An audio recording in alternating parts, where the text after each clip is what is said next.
Dwi Ramadhanti Usman dengan NIM 811423110. Di sini saya akan menganalisis 7 studi kasus penerapan perundang-undangan K3. Video ini dibuat untuk memenuhi tugas mata kuliah perundang-undangan K3 yang diampu oleh Ibu Putri Ayuningsih Mahdang, SKM, MKKK. Ketentuan tugasnya yaitu yang pertama, melakukan investigasi awal pada kasus tersebut, melakukan identifikasi bahaya dan risiko, menjelaskan peraturan perundang-undangan K3 yang dilanggar, siapa pihak yang bertanggung jawab secara hukum atas kejadian tersebut, apa sanksi hukum yang dapat dikenakan pada perusahaan, menjelaskan upaya pengendalian yang harusnya dilakukan perusahaan. Baik, kita masuk pada kasus yang pertama, yaitu ledakan boiler di pabrik kelapa sawit. Investigasi awal menunjukkan bahwa sebelum kejadian ledakan, operator telah melaporkan adanya peningkatan tekanan boiler yang sering melebihi batas normal, serta tidak berfungsinya safety valve sebagai sistem pengaman utama. Namun, laporan tersebut tidak ditindaklanjuti oleh manajemen dan produksi tetap dipaksakan berjalan untuk memenuhi target perusahaan. Selain itu, ditemukan bahwa sertifikat layak operasi boiler telah kadaluarsa selama 1 tahun. Operator tidak memiliki sertifikat kompetensi, serta tidak pernah dilakukan inspeksi berkala oleh ahli K3 pesawat uap. Hal ini menunjukkan adanya kelalaian sistematik dari manajemen dalam pengendalian risiko K3. Selanjutnya yaitu identifikasi bahaya dan risiko. Bahaya utama dalam kasus ini adalah tekanan tinggi dan uap panas yang berasal dari boiler. Jika tidak dikendalikan, tekanan yang berlebih dapat menyebabkan kegagalan material hingga ledakan. Risiko yang ditimbulkan yaitu ledakan besar yang bersifat fatal, kematian pekerja, luka bakar berat akibat uap panas, kerusakan bangunan dan fasilitas produksi, serta potensi kerugian ekonomi yang besar. Dalam kasus ini, peraturan perundang-undangan K3 yang dilanggar yaitu Undang-Undang Nomor 1 Tahun 1970, Pasal 3 dan Pasal 8. Kewajiban pengusaha menjamin keselamatan kerja dan memeriksa kondisi peralatan. Selanjutnya yaitu Permenaker Nomor 2 Tahun 1982 tentang kualifikasi operator boiler. Pihak yang bertanggung jawab dalam kasus ini yaitu manajemen perusahaan sebagai pengambil kebijakan yang tetap melaksanakan produksi, pemilik perusahaan sebagai penanggung jawab utama kegiatan usaha, penanggung jawab operasional atau teknis yang tidak memastikan kelayakan alat, kompetensi operator. Secara hukum, tanggung jawab utama berada pada pengusaha karena gagal memenuhi kewajiban perlindungan tenaga kerja. Sanksi hukum yang dapat dikenakan berdasarkan pelanggaran tersebut, perusahaan dapat dikenakan yang pertama sanksi pidana, kurungan penjara sesuai Undang-Undang Nomor 1 Tahun 1970, yang kedua denda administratif, yang ketiga penghentian sementara operasional oleh pengawas ketenagakerjaan, yang keempat, pencabutan izin usaha jika terbukti lalai berat. Yang terakhir, kewajiban kompensasi atau ganti rugi kepada korban atau keluarga korban. Selanjutnya, upaya pengendalian yang seharusnya dilakukan. Yang pertama, pemeriksaan dan inspeksi berkala boiler oleh ahli K3. Selanjutnya, memastikan sertifikat layak operasi selalu aktif. Menggunakan operator yang bersertifikat resmi. Melakukan pemeliharaan preventif. Memastikan semua sistem pengamanan seperti safety valve berfungsi. Menghentikan operasional jika ditemukan kondisi tidak aman. Selanjutnya, kasus kedua yaitu keracunan pestisida pada pekerja perkebunan. Investigasi awal menunjukkan bahwa pekerja perkebunan melakukan penyemprotan pestisida secara rutin hampir setiap hari selama musim panen, tanpa perlindungan yang memadai. Perusahaan hanya menyediakan masker kain biasa yang tidak sesuai standar untuk paparan bahan kimia berbahaya. Selain itu, pekerja tidak pernah mendapatkan pelatihan tentang cara penggunaan pestisida yang aman. Ditemukan juga bahwa tidak tersedia material safety data set sebagai sumber informasi bahaya, serta penyimpanan pestisida dilakukan di dekat area makan pekerja. Kondisi ini menunjukkan bahwa adanya kelalaian serius dalam manajemen bahan kimia berbahaya dan kurangnya sistem K3 di perusahaan. Bahaya utama dalam kasus ini adalah paparan bahan kimia beracun jenis organofosfat yang dapat masuk ke dalam tubuh melalui inhalasi pernapasan, kontak kulit, maupun tertelan. Risiko yang ditimbulkan yang pertama, keracunan akut, gangguan sistem saraf, iritasi kulit dan mata, kerusakan organ dalam jangka panjang, penyakit akibat kerja, bahkan kecacatan permanen. Paparan yang terjadi secara terus-menerus tanpa pengendalian meningkatkan tingkat keparahan risiko. Peraturan perundang-undangan K3 yang dilanggar yaitu Undang-Undang Nomor 1 Tahun 1970, Pasal 3 dan Pasal 9, Permenaker Nomor 5 Tahun 2018 tentang keselamatan dan kesehatan kerja di lingkungan kerja. Pihak yang bertanggung jawab dalam kasus ini adalah manajemen perusahaan perkebunan sebagai penanggung jawab utama keselamatan kerja, supervisor atau mandor lapangan yang mengawasi langsung pekerjaan penyemprotan, pemilik usaha sebagai pihak yang memiliki tanggung jawab hukum tertinggi. Tanggung jawab ini termasuk dalam tanggung jawab pemberi kerja terhadap keselamatan tenaga kerja. Sanksi hukum yang dapat dikenakan yaitu sanksi administratif berupa teguran dan denda. Sanksi pidana jika terbukti lalai hingga menyebabkan penyakit serius atau kecacatan. Kewajiban kompensasi kepada pekerja yang terdampak penghentian sementara kegiatan operasional. Sanksi akan semakin berat jika terbukti ada unsur kelalaian yang disengaja. Upaya pengendalian yang seharusnya dilakukan yaitu menyediakan APD lengkap dan sesuai standar, memberikan pelatihan penggunaan pestisida secara aman, menyediakan MSDS dan label bahan kimia, memisahkan area penyimpanan pestisida dari area makan, melakukan monitoring paparan bahaya kimia, dan pemeriksaan kesehatan pekerja secara berkala. Selanjutnya, kasus yang ketiga yaitu jatuhnya pekerja pada proyek konstruksi gedung. Pada investigasi awal menunjukkan bahwa kecelakaan terjadi saat pekerja melakukan pemasangan backisting di ketinggian sekitar 15 meter tanpa menggunakan alat pelindung diri yang memadai. Ditemukan bahwa pekerja tidak menggunakan full body harness atau area kerja tidak dilengkapi dengan guardrail atau pagar pengaman, serta tidak tersedia sistem pengaman lainnya seperti safety net. Selain itu, pekerja tidak pernah mendapatkan pelatihan kerja di ketinggian. Proyek tersebut juga tidak memiliki rencana keselamatan konstruksi yang seharusnya menjadi pedoman utama dalam melaksanakan pekerja. Hal ini menunjukkan adanya kegagalan manajemen proyek dalam penerapan sistem K3 konstruksi. Bahaya utama dalam kasus ini adalah bekerja di ketinggian tanpa sistem perlindungan yang memadai. Risiko yang ditimbulkan yaitu risiko jatuh dari ketinggian, cedera berat, potensi kecacatan permanen, risiko bagi pekerja lain akibat jatuhnya material. Peraturan perundang-undangan ketiga yang dilanggar yaitu Undang-Undang Nomor 1 Tahun 1970, Permenaker Nomor 9 Tahun 2016 tentang K3 pekerjaan pada ketinggian, Permen PUPR Nomor 10 Tahun 2021 tentang Sistem Manajemen Keselamatan Konstruksi. Pihak yang bertanggung jawab secara hukum yaitu kontraktor pelaksana proyek sebagai pihak yang menjalankan pekerjaan, manajemen proyek yang bertanggung jawab atas operasional, pengawas lapangan yang seharusnya memastikan pekerja bekerja sesuai standar keselamatan. Secara hukum, tanggung jawab utama berada pada kontraktor sebagai pemberi kerja. Sanksi hukum yang dapat dikenakan yaitu penghentian sementara proyek oleh pengawas ketenagakerjaan, denda administratif, sanksi pidana jika terbukti lalai hingga menyebabkan kematian, pencabutan izin usaha jasa konstruksi, kewajiban kompensasi kepada korban atau keluarga korban. Sanksi akan semakin berat jika terbukti tidak adanya sistem K3 sama sekali. Upaya pengendalian yang seharusnya dilakukan yaitu penyediaan APD lengkap seperti full body harness, pemasangan guardrail, safety net, dan sistem pengaman lainnya, pelaksanaan pelatihan kerja di ketinggian bagi pekerja, penyusunan dan penerapan rencana keselamatan konstruksi, pengawasan ketat terhadap pekerjaan berisiko tinggi. Langkah ini merupakan bagian dari pengendalian risiko berdasarkan standar K3 konstruksi. Selanjutnya, kasus yang keempat yaitu kebakaran gudang bahan kimia. Investigasi awal menunjukkan bahwa kebakaran terjadi akibat adanya percikan listrik dari instalasi yang sudah rusak dan tidak terawat, yang kemudian menyulut bahan kimia mudah terbakar di dalam gudang. Selain itu, ditemukan bahwa sistem penyimpanan bahan kimia tidak sesuai standar, di mana berbagai jenis bahan disimpan tanpa pemisahan berdasarkan sifatnya. Gudang juga tidak memiliki ventilasi yang memadai sehingga uap bahan kimia terakumulasi.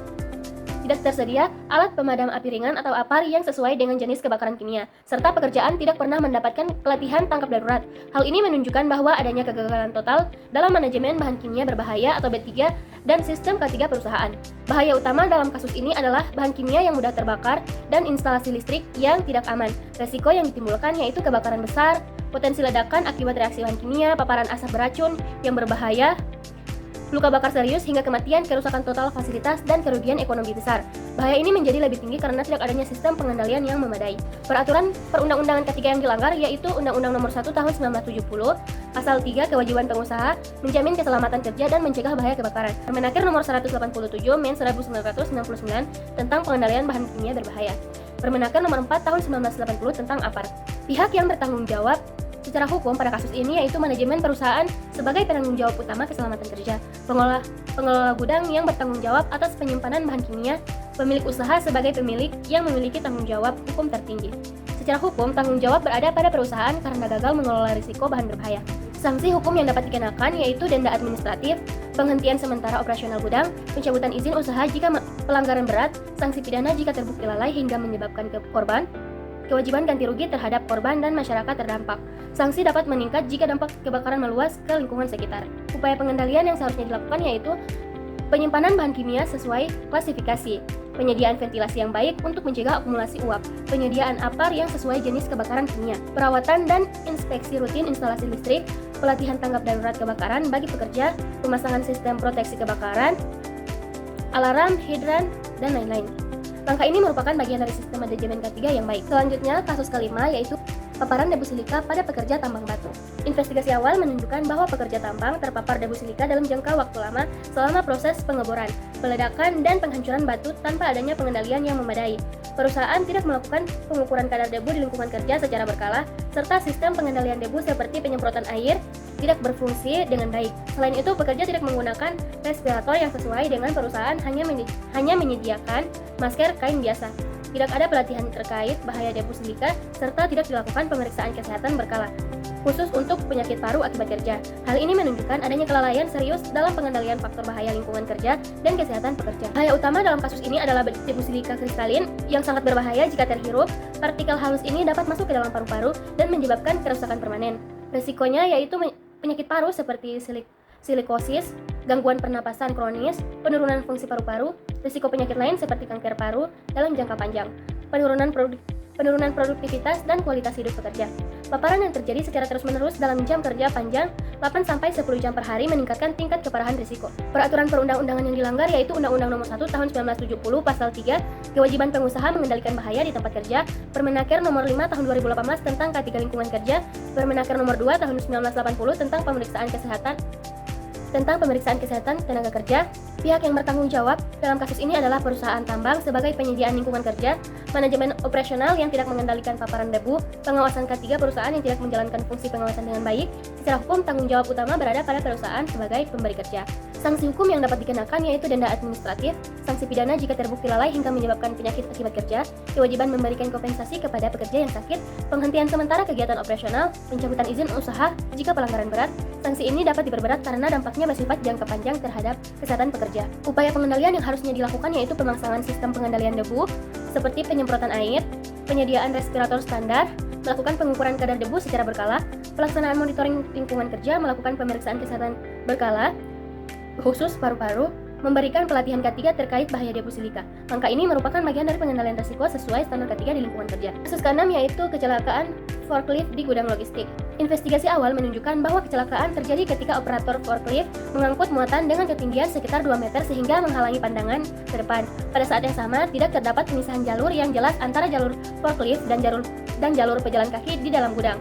Area kerja dalam kondisi padat, namun tidak ada sistem pengaturan lalu lintas internal yang baik. Operator juga tidak membunyikan klakson saat melewati tikungan rak, sehingga tidak menyadari adanya pekerja lain di depannya. Hal ini mengindikasikan adanya kelemahan dalam manajemen, keselamatan operasional, dan pengawasan kerja di area gudang. Bahaya utama dalam kasus ini adalah penggunaan alat angkat angkut atau forklift di area kerja yang padat tanpa pengaturan yang aman.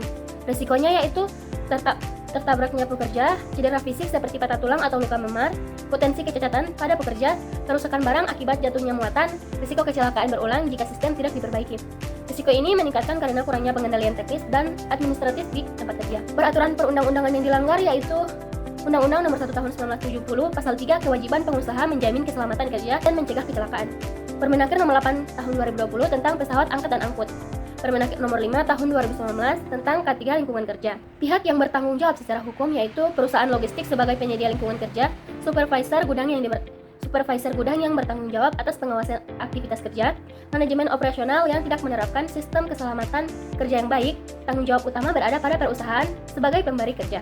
Sanksi hukum yang dapat dikenakan yaitu denda administratif, teguran keras dari pengawas ketenagakerjaan, penghentian sementara aktivitas operasional jika dianggap berbahaya, kewajiban kompensasi terhadap korban jika terbukti lalai berat, sanksi dapat meningkat ke ranah pidana. Upaya pengendalian yang harusnya dilakukan yaitu membuat pemisahan jalur forklift dan pejalan kaki, menetapkan batas kecepatan forklift di area gudang, mewajibkan penggunaan klakson atau alarm saat berbelok, memberikan pelatihan operator forklift secara berkala, mengatur tata letak gudang yang aman dan tidak padat, meningkatkan pengawasan kerja oleh supervisor. Angka ini termasuk pengendalian administratif teknis dalam K3. Kasus yang ketujuh yaitu sengatan listrik pada teknisi. Pada investigasi awal menunjukkan bahwa kecelakaan terjadi saat teknisi melakukan perbaikan pada panel listrik tanpa dilakukan pemutusan arus listrik secara menyeluruh. Tidak diterapkan prosedur lockout-tagout, menyebabkan panel masih dalam kondisi bertegangan saat diperbaiki. Selain itu, pekerja dilakukan dalam kondisi terburu-buru karena adanya tekanan dari supervisor untuk segera menyelesaikan perbaikan agar produksi tetap berjalan. Tidak ada pengecekan ulang sebelum pekerjaan dimulai. Hal ini menunjukkan adanya kegagalan prosedur kerja aman dan lemahnya pengawasan K3 perusahaan. Bahaya utama dalam kasus ini adalah energi listrik bertegangan tinggi yang dapat mengalir melalui tubuh manusia saat terjadi kontak langsung. Resiko yang ditimbulkan yaitu sengatan listrik, luka bakar pada jaringan tubuh, gangguan jantung, cedera akibat terpental, serta kematian. Risiko ini sangat tinggi terutama jika tidak ada prosedur pengamanan seperti lockout take-out. Peraturan perundang-undangan ketiga yang dilanggar yaitu Undang-Undang Nomor 1 Tahun 1970 Pasal 3 Kewajiban Pengusaha menjamin keselamatan kerja dan mencegah bahaya listrik. Permenaker Nomor 12 Tahun 2015 tentang K3 listrik di tempat kerja. Pihak yang bertanggung jawab secara hukum pada kasus ini yaitu perusahaan sebagai penyedia sistem kerja dan lingkungan kerja, supervisor yang memerintahkan pekerjaan tanpa prosedur aman, manajemen operasional yang memprioritaskan produksi dibanding keselamatan. Tanggung jawab utama tetap berada pada perusahaan sebagai pemberi kerja. Sanksi hukum yang dapat dikenakan yaitu sanksi pidana jika terbukti lalai dan menyebabkan kecelakaan serius, denda administratif, penghentian sementara operasional, kewajiban kompensasi kepada korban, pencabutan izin usaha jika pelanggaran berat. Sanksi bisa semakin berat jika mengakibatkan kematian. Upaya pengendalian yang seharusnya dilakukan yaitu menerapkan prosedur lockout take-out sebelum pekerjaan dimulai, memastikan pemutusan total sumber listrik, melakukan verifikasi bahwa tidak ada energi listrik, menyediakan APD khusus kelistrikan, memberikan pelatihan teknisi listrik secara berkala, serta menyusun dan menerapkan SOP kerja aman kelistrikan. Langkah ini merupakan standar wajib dalam pengendalian bahaya listrik. Berdasarkan analisis terhadap 7 kasus, dapat disimpulkan bahwa kecelakaan kerja dan penyakit akibat kerja sebagian besar disebabkan oleh kelalaian dalam penerapan sistem keselamatan dan kesehatan kerja, serta rendahnya kepatuhan terhadap Undang-Undang Nomor 1 Tahun 1970 dan peraturan turunannya. Sebagai faktor seperti kurangnya pengawasan, tidak adanya pelatihan, penggunaan alat yang tidak sesuai standar, serta tekanan target produksi menjadi penyebab utama terjadinya kecelakaan.